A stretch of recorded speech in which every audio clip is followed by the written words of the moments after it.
Good evening and welcome in to another edition of the Monday Huddle. I'm Bruce Hooley. That gentleman next to me is Sonny Folks. Well, he was there a minute ago. Now he's off camera. Well, there he is. He's back.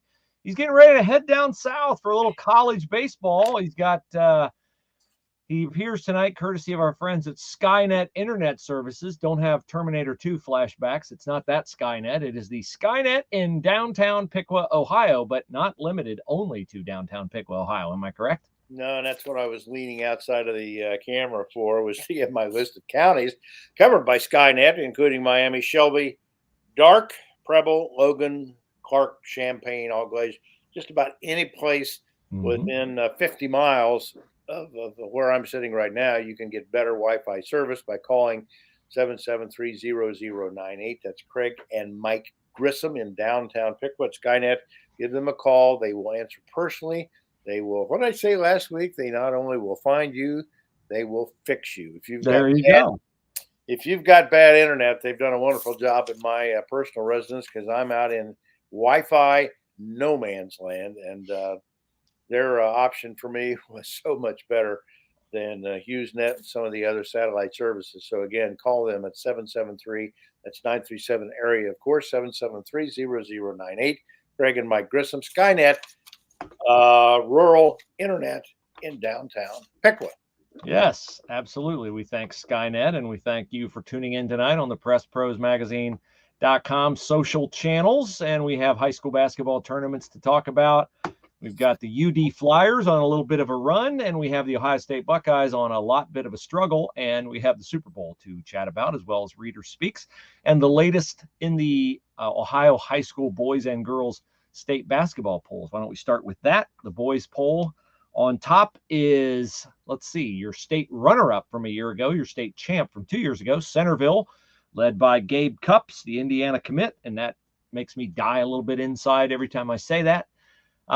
Centerville on top. Olentangy Liberty, number 4, and also in the Olentangy district, Olentangy Orange is tied for number 6 with Akron St. V. The St. V Irish are playing up this year.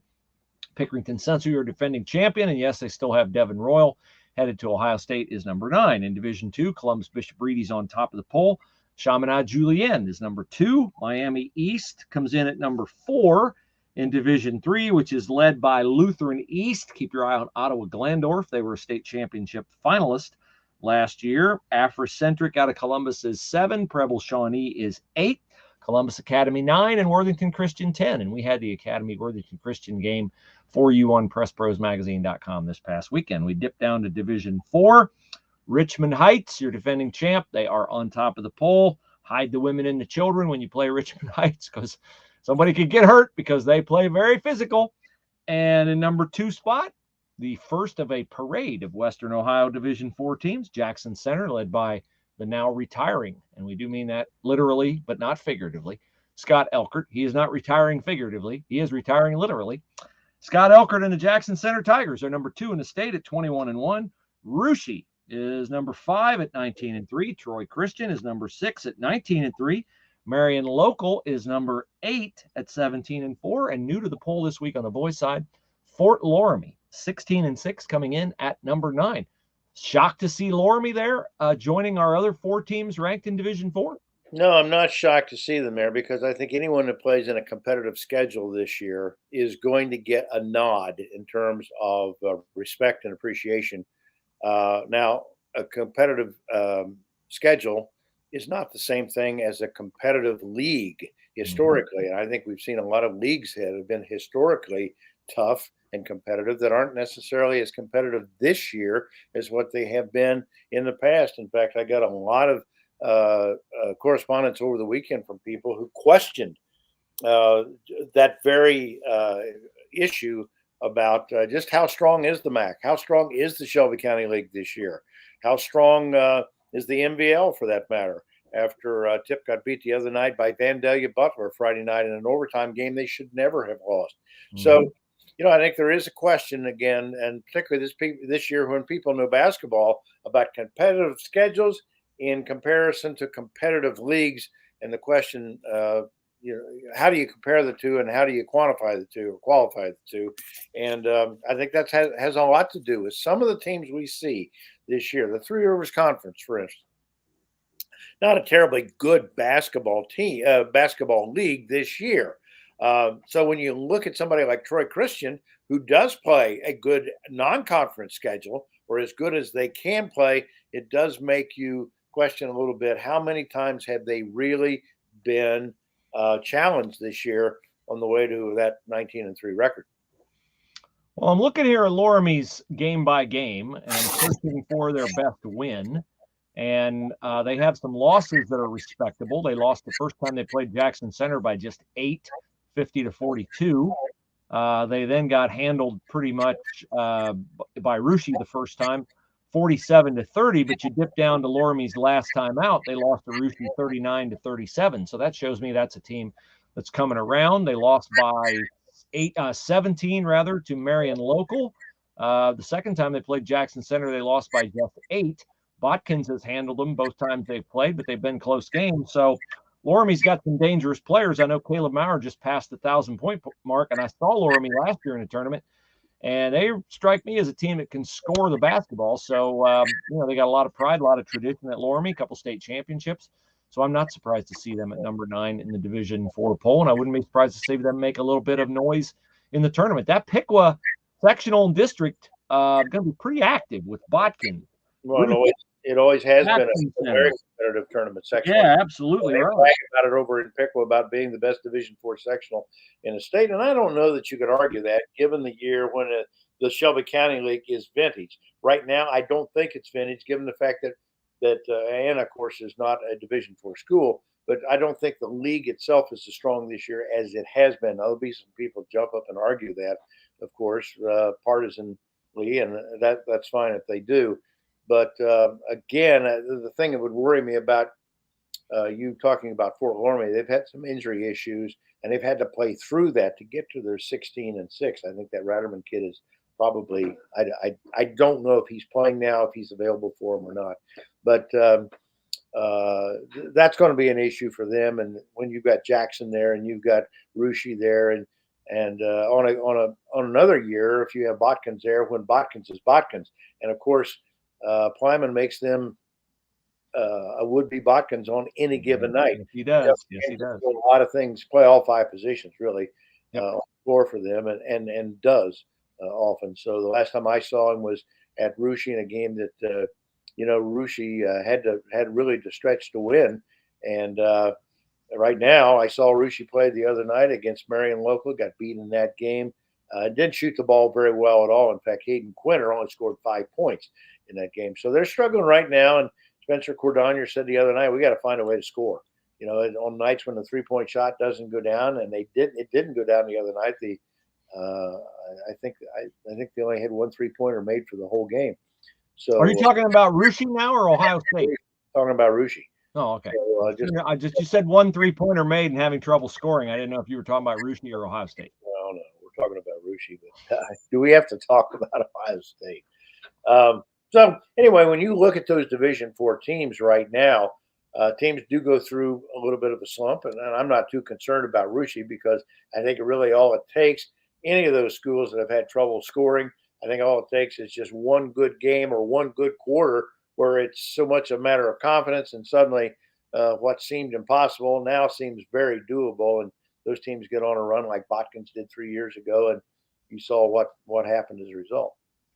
Yeah, no doubt about it. And Troy Christian and Marion Local, they come in at 6 and 8 there in the Division IV poll. Troy Christian does not play at Piqua, nor does Marion Local. And Marion Local looked really good the other night. I said last week that I think Marion Local, because of their height, and they won without Jack Kanapke. That's a pretty impressive win by them. They've got a good shooter in Jaden Mesher. They got a good point guard in Tate Hess. They've got a proven coach in Kurt Gettemiller. They've got a championship tradition there. I mean, Tate Hess is not going to be nervous playing in a state championship game. He's already won a state championship game as a quarterback on the football team. So I still like Marion Local a lot, but I did get my first look at Jackson Center on Saturday night. And boy, is there a lot to love about the way that team is coached. And I don't say that just because my story Saturday was about Scott Elchert's final game at Jackson Center. I just watch them, and I appreciate so much how many fundamental things they do as a matter of routine. When they come out to confront the ball, they come with a wide stance. They land on the balls of their feet. They always have a hand extended. They move laterally. They shade the cutter down the lane. They always turn a shoulder and shade the cutter down the lane. They deflect balls. They just do so many fundamental things well. And I love the way Scott Elchert uses Camden Reese, their big, to bring the ball down the floor. He sets the offense and then he goes right into the low post. And I have not seen a high school team this year keep the lane as open as Jackson Center. They do a great job of posting their guards. They almost remind me of Villanova under Jay Wright, the way they're able to post their guards down there. And then you can't get too hung up on Jace Mullenauer and Nolan Fark posting up, because they'll take you out on the perimeter and they will absolutely shoot the lights out from three-point range. So there's a lot to like about Jackson Center. My concern for them long-term would be, do they have enough size to bear up if they run into a team that has a lot of size? But there's a lot of things to like about Jackson Center. They're rated number 2 for a reason. I think there's a lot of things to like. Again, you mentioned Marion Local a moment ago. I did see them play Saturday night, and I think the thing that really shines for them now, Kanapke, by the way, just has a bruised shoulder, and he'll be fine. He's day-to-day. But I think the thing that getting Jaden Mesher back from the broken nose where he missed 4 or 5 games, he is their premier shooter, and he came out the other night and looked good, shot it comfortably, shot it confidently, and that just makes everybody around that much more confident, that much more sure of themselves, happier to play, quite frankly. Pete, go out. They can withstand teams making a run at them because they know we got people out here who can make shots and score, and it takes the pressure off of you defensively. It takes the pressure off of trying to run offense that you don't typically run, trying to get open shots. You don't have to make that extra 2 or 3 passes to try to get 4 feet closer to the rim. He was stepping outside the other night, and he's done this for them for some time. But when he shoots it, Tate Hess shoots it well. And suddenly, you've got 2 or 3 players off their bench that can come up and can come on and play like they have been doing. So, as you say, my concern has always been about how they'll handle pressure. Well, when you've got shooters out there where you can spread things out and make the other team respect 94 feet, it's a little bit easier to do that where you can make one pass, break the timeline, find your guys, and Kirk does a great job of coaching them through whatever deficiencies he feels like that they could have against pressure. So they're legit. They really are. They're 17-4 now. And by the way, that's on me that I said they concluded their season the other night in my game story. I forgot about it. They had Delphus St. John's coming up this Friday night, and Delphus is another young team that's for the future that has played very, very well this year with the Elwer kid, Cameron Elwer at guard, just a freshman, and leading that league, or at least if he's not leading, he's within a half a point of the league leader over at Fort Recovery in terms of scoring. So, that's what we're talking about here. Is in the next month is some very compelling games and some matchups. You mentioned the Pickla sectional, and certainly the one they have up at Wapakoneta with the MAC teams is always fun to watch. And again, Tip City the other night. I'm going to talk about them really quickly because you talked about the little things that Jackson Center does well that helps you win basketball games. And they have been, I think, this year when I've seen them, a good free throw shooting team.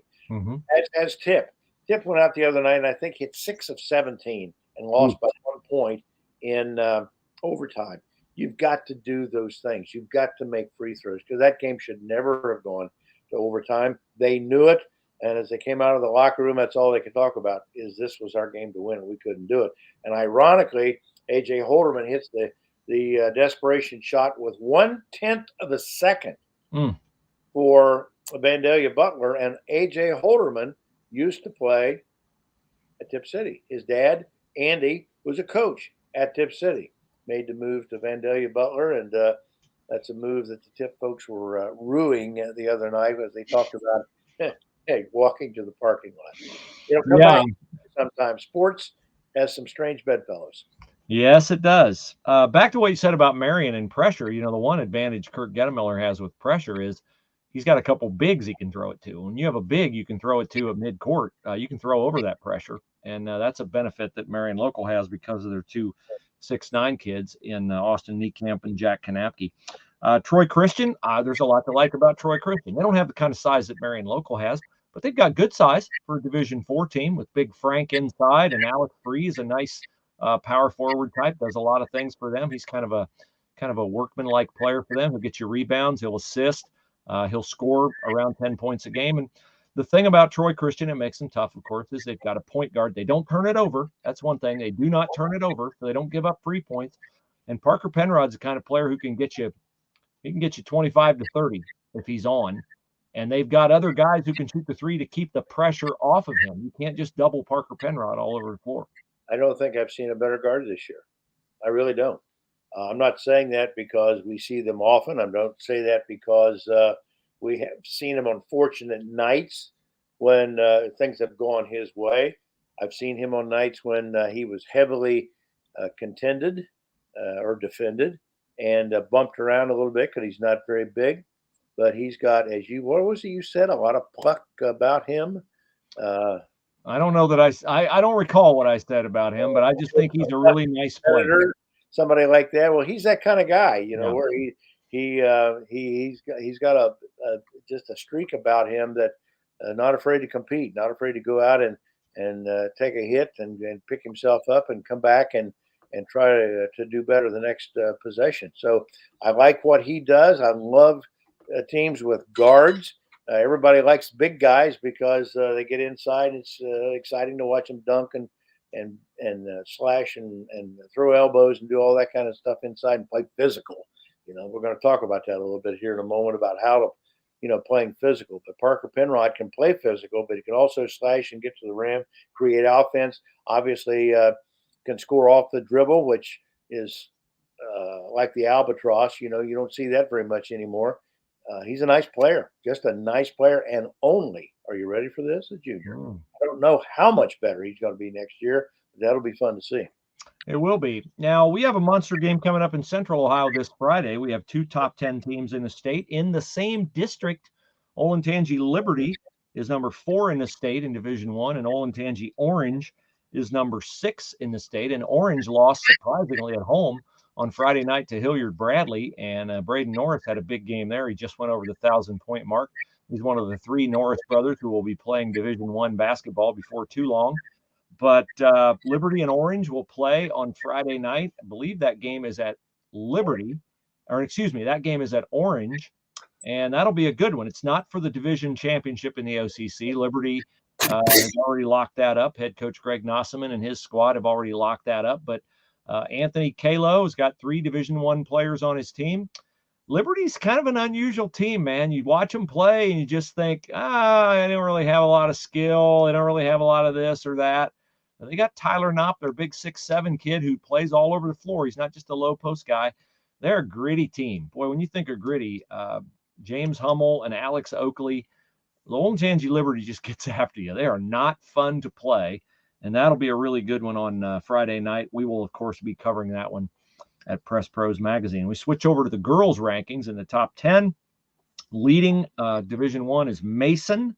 Olentangy Liberty again shows up in the top 10 in Division I. They are the first of 3 straight Central Ohio teams. Pick Central, who we covered a week ago Tuesday against Dublin Kaufman.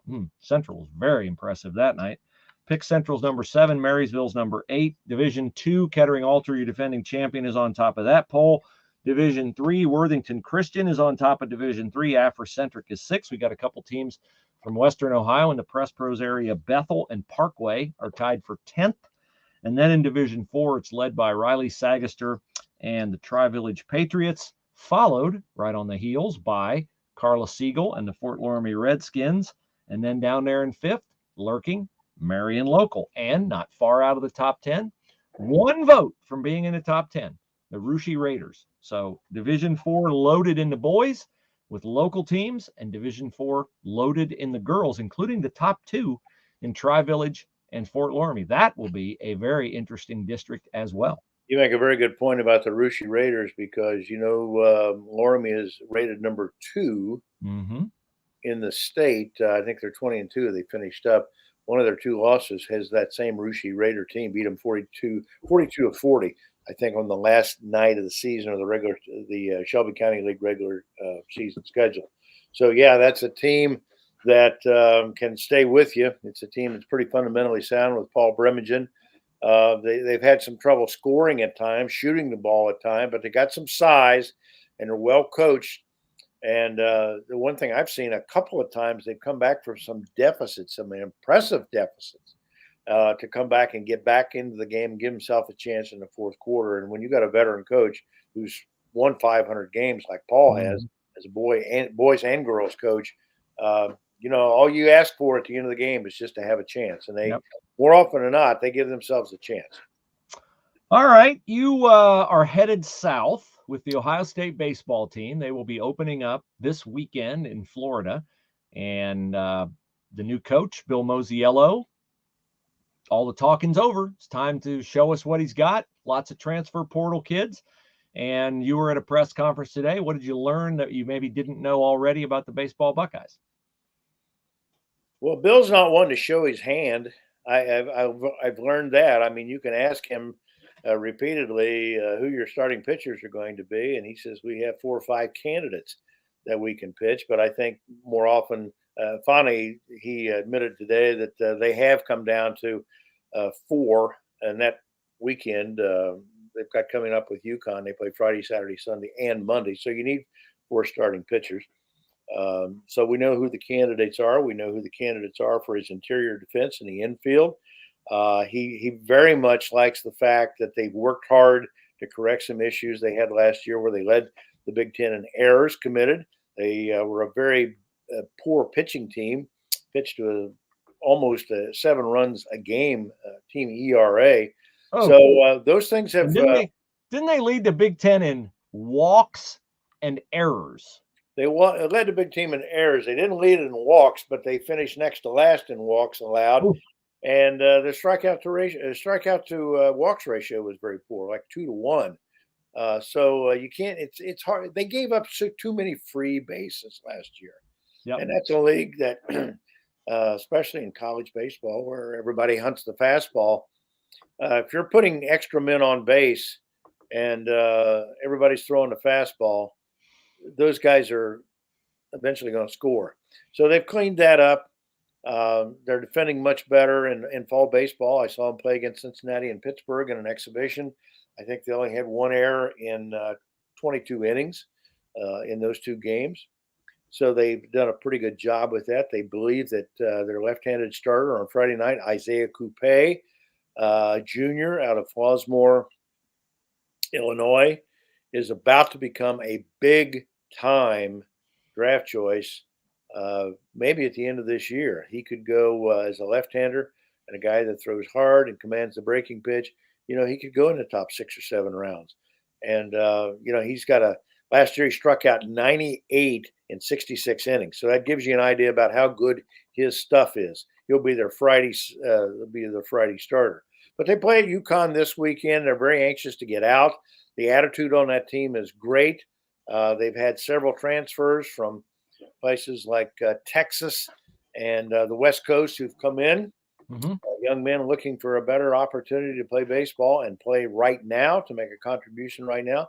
So it's going to be very interesting to watch this team play. We're hoping for better spring weather than we've had for the last couple of years. They'd love to see people in Bill Davis Stadium.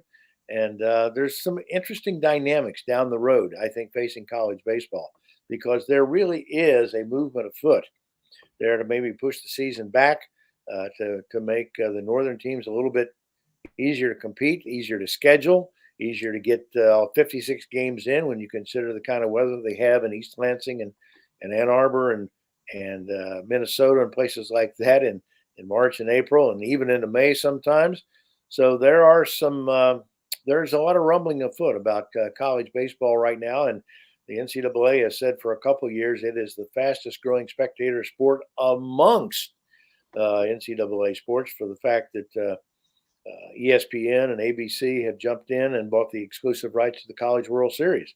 And if you watch those telecasts, that stadium, which seats 28,000, is standing room only, And the ratings on TV for the last 2-3 years, particularly last year when Mississippi beat Oklahoma for the College World Series title, the ratings last year were off the charts good. So people are enjoying college baseball. It's a good value. It's very well played. It's better baseball than you see, frankly, at Fifth Third Field in Dayton. When you go down to watch Midwest, I guess it's not Fifth Third Field anymore, but when you watch the Midwest League, it's fundamentally sound. Those kids play, and it's a good place to take your family because you can afford to. Well, and tell us why college baseball is better than Dayton Dragons baseball. I thought you made a very good point the other day when you were talking about who you see on the field at a college baseball game and why, and who you see on the field at a Class A baseball game and why. You remember what you said? Well, one of the things that I don't specifically remember what I said, but I'll tell you this: I've seen it enough times. They play a lot of kids in the Midwest League. They've got financial investment in, and they are bound to play those kids. Now, you see outfielders from the Dominican and Venezuela and places like this that come up with a base hit to right field and throw the ball 15 feet over the cutoff man, beyond the third baseman into the dugout, free bases. It's a mess. You rarely ever see that in Division I college baseball, because if you do that, you are not playing tomorrow. Yeah, there's a seat over here for you. Gary, we got a seat here for you. Right. Yeah, and we got somebody else who swears he can do that better than you, and we're going to give him a chance to prove that. Yeah. Yeah. And that's another thing about Ohio State. He loves the competitive value of his substitutes this year. He thinks their bench is going to be strong. They've got the best returning outfield in the Big Ten when you talk about Trey Lipsy and Cade Kern from Archbold, Ohio. And you mentioned Alex Oakley. His brother is a really fine right fielder for the Ohio State Buckeyes, who hit .396 over the last 25 games of last year, and power hitter, good outfielder, going to get drafted, I think, this year, probably somewhere in the 10 to 12 round range. And that's why I like college baseball. They play the game the right way. I know that's cliche, but they put the bunt down. They run the plays the way they're supposed to. It is predictable, and they've always talked about the minor leagues being tomorrow's stars today. Well, I think more so now you see that in college baseball, because guys are getting drafted at 20 and 21 after their junior year. They stay in A-ball, AA for a year or two, and boom, they're right in the major leagues very quickly. And like Nick Lodolo, who is with the Reds. He played for Bill Mosiello just 4 years ago at Texas Christian. Now he's the Reds' number 2 starter. Tell me in 30 seconds who should win the Big Ten, or 2 or 3 teams. Is Ohio State in that mix or not? I don't know if Ohio State is in that team. I think in that mix, I think they can compete. I think the team that is the odds-on favorite are the Maryland Terrapins. They hit 300 as a team last year. They've got a lot of thunder and lightning back in that batting order, and they've got 2 outstanding major league prospects in their starting rotation. So I think the Maryland Terrapins would be my favorite right now. Behind them, Illinois. They always pitch well. You don't know about Michigan because their coach left, and they had 9 hit the transfer portal, and they left. Nebraska, believe it or not, the Nebraska Cornhuskers is one of the most sound, fundamental college baseball teams you'll ever see. We know something about Indiana. They're always good as well. So those are some of the Iowa, for instance, always play well. So I think those are the teams that I'd look at right now. What's realistic? I asked this question of Tom Izzo yesterday about Chris Holtmann. What's realistic for fans to expect? What's realistic for fans to expect of Bill Mosiello getting Ohio State to the NCAA tournament, super regional, College World Series? How long does it take to build that kind of a program? Depth, you got different, it's different now. You got transfer portal and all that. You got to be where you are and recruit. People have to see you win and believe. I see some guys on Twitter committing to Ohio State now, so I assume he's doing okay on the recruiting trail. But Ohio State fans who, like you, long for the days of the Buckeyes being in the super regional and getting to a College World Series, which would be the first time in 40 years they've been to maybe more than 40 years since they've been to a College World Series. Was that the late 60s that they were in the College World Series? 1965, 66, and 67, 3 years Yeah. in a row. So they won it in 66, finished runner-up the other 2 years. So what's realistic? Could he do that in 3 years, 4 years? What's realistic? Well, baseball, of course, anybody who knows anything about it is 80% pitching. Mm-hmm. Some people would argue what the percentage, but it really is 80% pitching, especially in college. And I think right now they're on the verge. They've got some great arms over there. A lot of guys that have been hurt by the COVID years because they didn't get the developmental time when you don't get to play the midweek games and you're only playing conference games on Friday, Saturday, and Sunday. So I think they've been hurt a little bit in the development of pitchers, but they've got some great arms. They're recruiting some more great arms. I think Bill's going to do a good job nationally of recruiting. He's bringing kids in from the Southwest and the West Coast, as well as the best from Ohio. He flipped 2 outstanding Ohio recruits this year. One of them is Henry Kazmar, who was at Walsh Jesuit, had committed to Michigan, and when their coach left, he changed and came to Ohio State. He'll be their starting shortstop as a freshman this year, at least starting out. And a kid named Mason Eckelman, who is at Walsh Jesuit, who is the number 1 catcher, or a lot of people think he's the number 1 catcher coming out this year as well. He has committed to Ohio State. So he's getting that kind of player. He's got the kid, the left-handed pitcher from Grove City, committed to come there next year.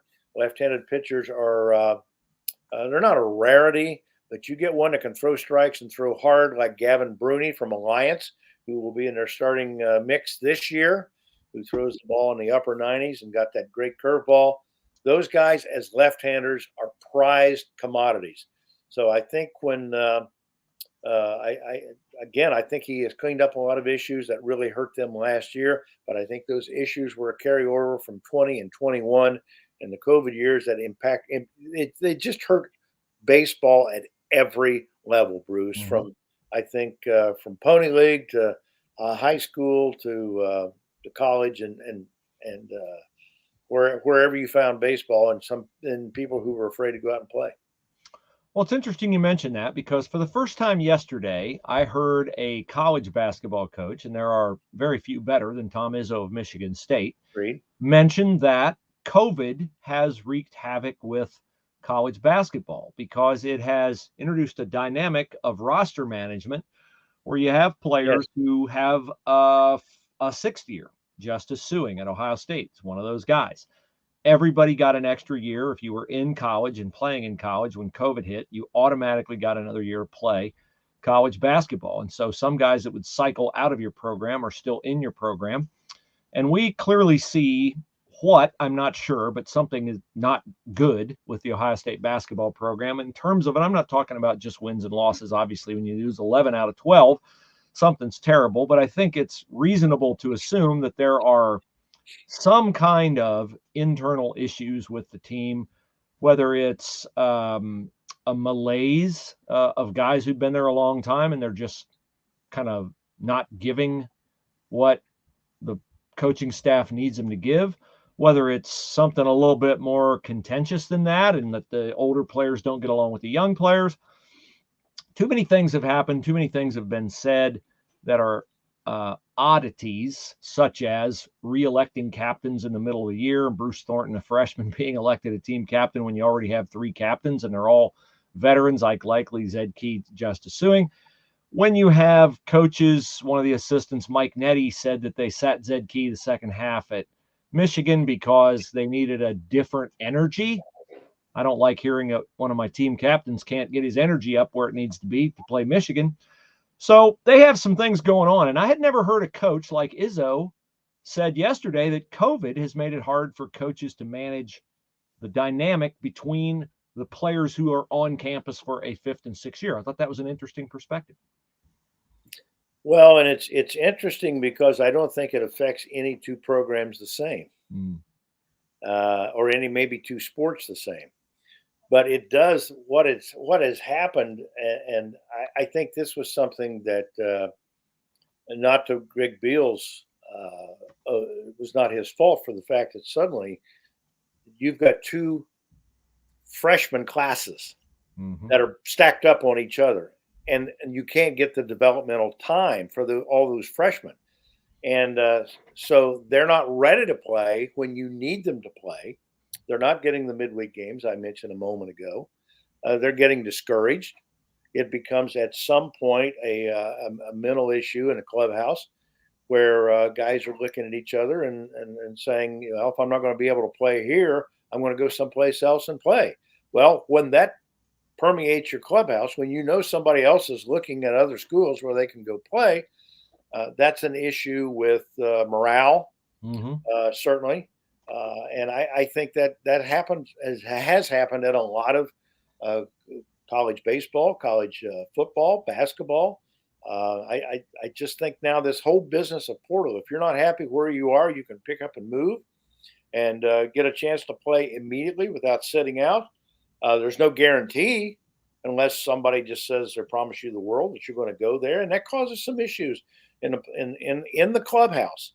Now, Well, particularly when you have guys who come and they come counting on, we all are guilty of yes, hearing what we want to yep, hear. It might be said, come and compete for a spot. If a kid's coming, he's probably thinking that's my spot. And then if it turns out not to be his spot, well, in his mind, he feels like he got double crossed. And that can really cause problems because now you got a guy who's taking his last year. He left where he was. He came. He's tried to make new friends. He kind of feels on an island. What was keeping him there were minutes. Now he's got getting minutes, or he's not getting innings or whatever. That can be a problem. And so if we just confine it to Ohio State basketball, they are in as bad a place as you can be. They've lost 11 out of 12, and they're going on the road twice this week to play Iowa, who's the only team they haven't lost to in their last dozen games. So the Hawkeyes are laying for them. And then they got to go to number one Purdue on Sunday, and it's another 1 p.m. Sunday national TV game against Purdue. And they got their recruiting class committed, and it's a good thing they do because, man, what they're putting on TV as a advertisement for Ohio State basketball right now is not very attractive. And I know a lot of people think I'm banging on Chris Holtmann every single game, and I'm not at all sure what Ohio State should do with Chris Holtmann. I really, if you ask me right now, I think I'm not getting rid of a coach unless I really have a strong inclination that there's somebody I can get who's better and that he wants to come and he doesn't view my job as a stepping stone job. And I don't see that guy out there. And I would be inclined at this point in time to just write this season off to really bad roster management. They did a very bad job in the transfer portal. They got the island of misfit toys in the transfer portal. They did not need three wings, and they got three wings who none of them can play a lick at the Big Ten level and help you. And they don't have a good center. And then everybody else who's good is a freshman. So you hope that Thornton gets better. You hope Sensabaugh realizes that he might go NBA and get picked in the first round late, but he's going to be a one contract kid in the NBA. He needs to come back and get better his next year, like EJ Liddell did between his sophomore year and his junior year. And they got to hope some of those freshmen can come in and play. So I'm not at the point where I would say you have to fire Chris Holtmann. But I think what I'd like to see, Sonny, is Chris Holtmann say, we've done a bad job this year. yeah, We've just done a bad job, and we are going to move heaven and earth to figure this out. I'm very sorry you guys are paying what you're paying to come to games, and believe me, this really bothers me. I don't know that he's said anything even close to that yet, and I think fans would respect that. We've made mistakes. We'll learn from our mistakes. I've said before, Chris Holtmann is as different from Urban Meyer as you can possibly be. But after Urban lost to Clemson 31-0 in the college football playoff one year, he said in the postgame, this will never happen again. And it instantly kind of took the air out of everybody's venom because they were like, okay, he gets it. This can't happen again. And I just think people would like to hear that from their basketball coach. well, it is very hard to win 20 games in a basketball season, especially when you play the kind of competition that Ohio State plays in the Big Ten. And Chris Holtmann has won 20 games repeatedly. Now, you make a case, and I don't know how important a case it is. that when you go to the NCAA tournament, you can't get past the second round, or you can't get to the second round, that is a litmus test for concern. On the other hand, I compare him to Greg Beals. Greg Beals has coached 20 years as a head coach in Division I college baseball. He's won 568 games. His winning percentage is almost 600. He did not become a bad baseball coach in 2 years. He's a very good, sound baseball coach. He's going to go to Marshall. He's already there. He's at Marshall. He's going to do wonderful things in the Sun Belt Conference, a different dynamic. And I don't know, nobody has ever been able to explain how just a change of landscape, a change of geography, benefits both the school and the coach. There's no question in my mind that he's going to go down there. He's going to recruit well. He is a coach. He's a player coach. He obviously has a reputation for really caring about his players. And I think he's going to have a wonderful situation at Marshall. Why that went bad in the Big Ten with him at Ohio State, I don't know, because, he wins the Big Ten tournament in 16 and 19. He is recruiting well. He runs a clean program. He's got 27 players drafted under his tutelage there. He's got scores and scores of all Big Ten players, all Big Ten academic players. He does everything right. And suddenly, just like Chris Holtman this year, it goes terribly bad. And Izzo said it yesterday. I heard him. He's the first basketball coach, as you said, that I've heard say, hey, it's been tough, with COVID, because you got guys now that you didn't think were going to be here, and literally they're in the way. Yeah. In some cases, they're in the way. So it's upset the cycle of things. It's upset the mentality of things with people. And again, I can't make a case enough for happiness and kids getting along inside that locker room. Yeah, let's give a little love to the Dayton Flyers. They've kind of pulled it out of the fire here. They were really struggling, and now they've won a couple in a row, and they look like they're back on track for an NCAA tournament bid, which that deserves some credit. Anthony Grant's done a nice job getting the Flyers back on track. Healthy. They got some players back. Yep. Kobe Elvis and Malachi Smith. Reader Speaks Wise. Anything you want to share before we get on? There's a couple things I want to share. We got quite a bit of mail over the weekend about things that our conversation last week about officiating, and then of course an article we wrote about the sad state of officiating in college basketball as it's come to a head. And there's people who have been writing in, and one in particular took me to task for saying it's hard enough to find officials without them getting criticized in the media, as you guys have done. Let me make this point. Go back and read that. I did not criticize the officials. I criticized what officials are being asked to do, which is evaluate contact rather than just call the contact. And, they've gotten over the last, 10, 15 years, this mindset of being able to evaluate advantage versus disadvantage. And coaches, in the meantime, as players have gotten bigger and faster and more athletic, they want the faster, more exciting game because it keeps kids involved. Kids want to play it that way because that's what they see on television. And so the coaches don't want the whistle blown. But in fact, yes, they do. Because I see it every night. When that whistle benefits them, they want the whistle blown. But coaches who have the bigger athletic players and they can go out and use that to their advantage, those are the guys that say, let them play. No, I'm not criticizing officials. I've done it. It's not easy. I know many of them personally, have good relationships with them. It's just the fact that I think it's unfair to ask someone to evaluate everything that you see and not make a call just based on the fact that somebody gets whacked across the arm. I don't care if they do get all ball at the top.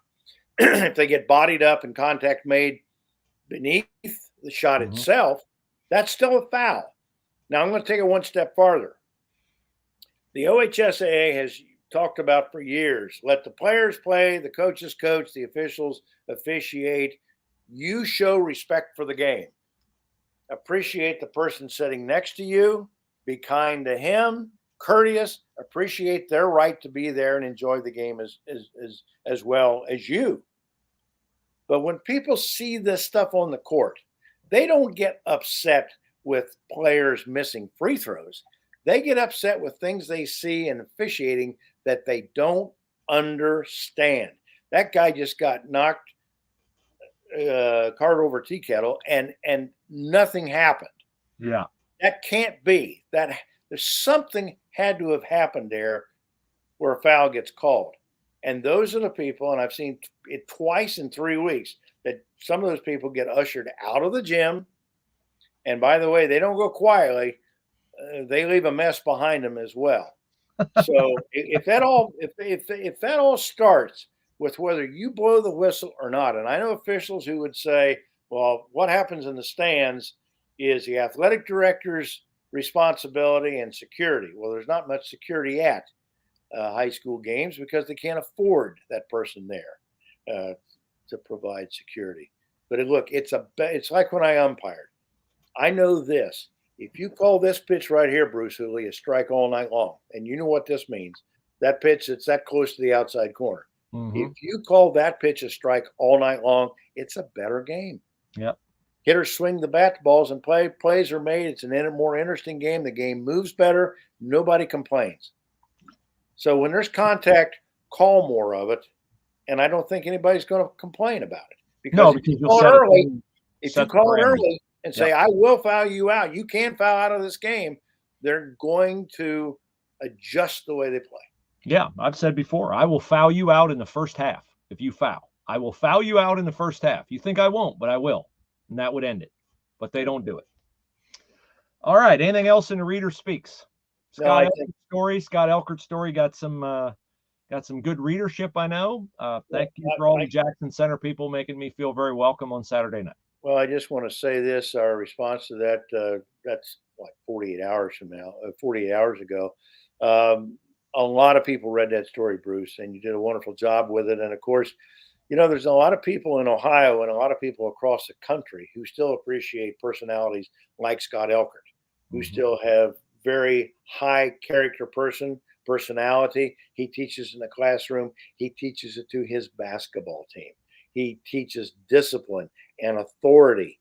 And, his teams are good because he has kids who want to be coached, and they trust the fact that his record is good enough that if I do what he says I need to do to be good and be successful, that will happen for me. And there's a lot of people who appreciate that about guys like Scott Elchert and some of the other great coaches that we have in this Western Ohio area over here, and Central Ohio. You just mentioned a few of them over the course of earlier in the show.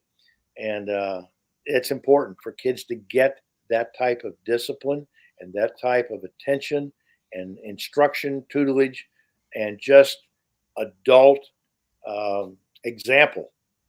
So there's a reason why we've always used the term, somebody's got to be the adult in the room.